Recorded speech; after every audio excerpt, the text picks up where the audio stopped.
Hey everybody, this is Drew Mack here. This is my Stand-Up 202 video. This is more about personalization, characterization, and how the audience perceives you as a comedian. I have another video about stand-up comedy and how it's different from other forms of comedy. If you haven't seen that one, I recommend you view that one first. Now, everybody is their own person, and they're not a single caricature or stereotype or anything like that. When the audience sees you, they're not seeing you the person.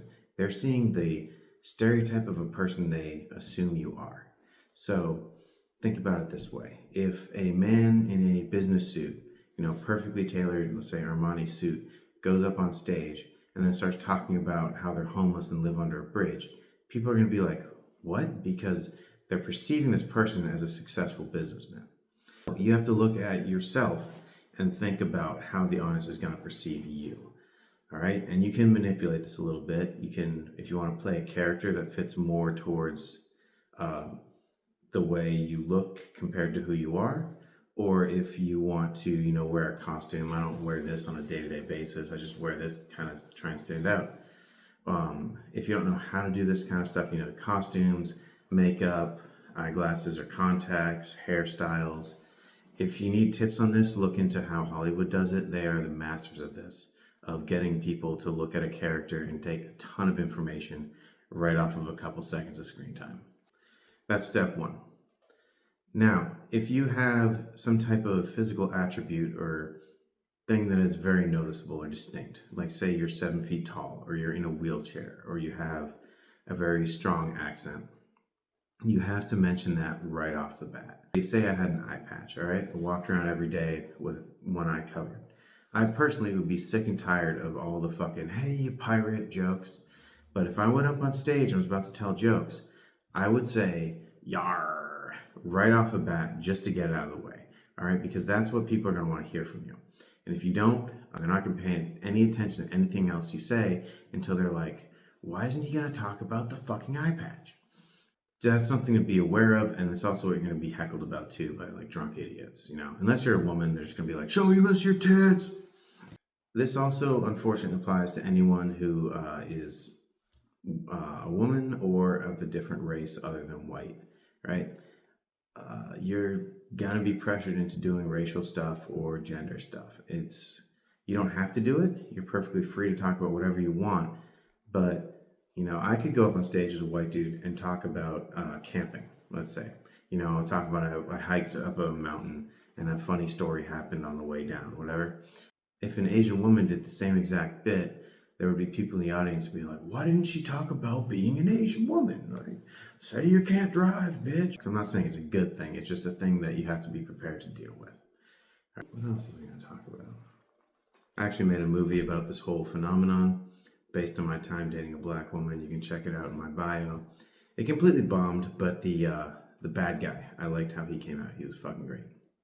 Second, I don't know if this is second, I don't give a shit.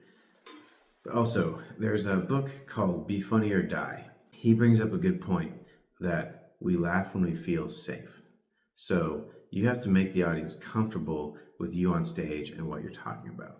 Okay, so say you hypothetically wanted to do like Marilyn Manson shock art type shit, right? Strongly recommend not doing it. But if you went up on stage and took a, packet of blood and smeared it all over your face, people would be like, what the fuck? And then you try to tell jokes, no one would laugh because they're thinking that you're bleeding or mentally disturbed or something like that.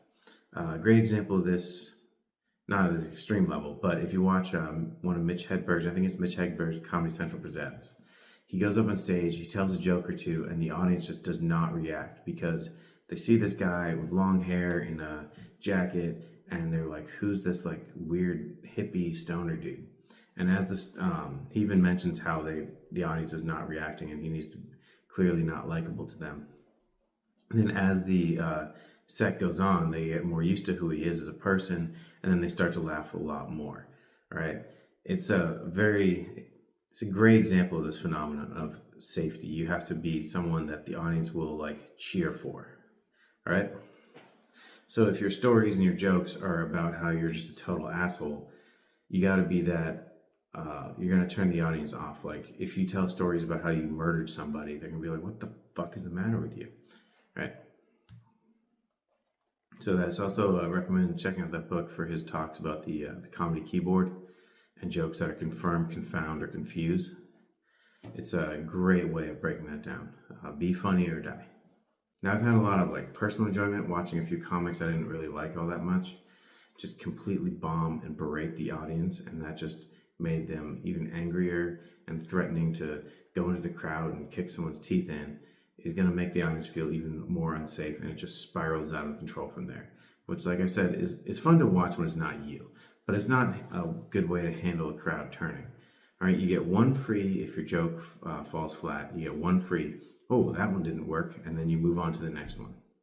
All right. Sometimes jokes just don't work. Even if it's a bit that's been done 100 times, you got to laugh 100 times. The 101st time, sometimes it just doesn't work.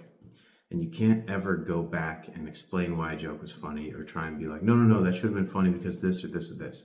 If it doesn't work, just accept it and move on to the next thing.